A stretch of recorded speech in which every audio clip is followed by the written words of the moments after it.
इमाम अली अलैहिस्सलाम रास्ते से गुजर रहे थे।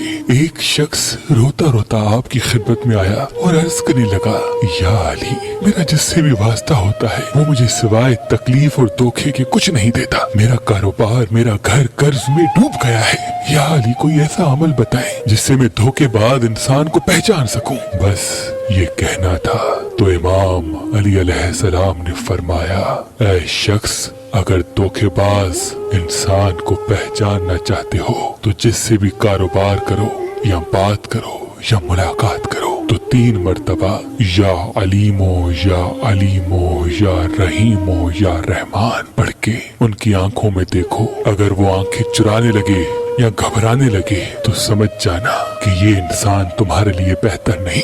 लेकिन अगर मुतमईन रहे और मुस्कुराने लगे तो फिर तुम उस पे भरोसा कर सकते हो।